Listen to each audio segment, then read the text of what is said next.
નમસ્કાર મિત્રો, ભારે વરસાદથી ડાઢ નદી બે કાંઠે વહેતી થઈ. જી હા મિત્રો, ડભોઈ અને વાઘોડિયા તાલુકાના કાંઠા વિસ્તારમાં ગામોમાં પૂરની દહેશત. તો મિત્રો તમને વધુમાં જણાવી દઈએ કે વડોદરા જિલ્લામાં મોસમનો સારો વરસાદ યથાવત રહ્યો છે. જિલ્લામાં ડભોઈ સહિત મોટાભાગના તાલુકામાં સતત વરસાદ વરસી રહ્યો છે.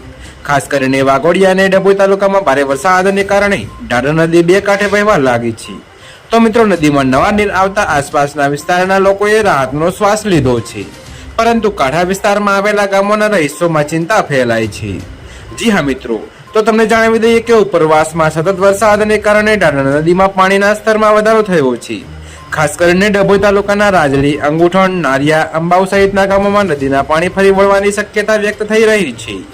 જો મિત્રો નદીના પાણીની વધુ આવક થાય તો નીચાણવાળા વિસ્તારમાં પાણી ભરાઈ શકે છે અને ખેતરોમાં પણ પાણી ફરી વળવાની ભીતિ છે. તો મિત્રો અત્યારે હાલ માટે આટલું જ. મળીશું નવી અપડેટ સાથે. અને જો તમને અમારા વિડીયો પસંદ આવતા હોય તો વિડીયોને લાઈક, શેર અને અમારી ચેનલને સબસ્ક્રાઇબ કરવાનું ભૂલતા નહીં મિત્રો.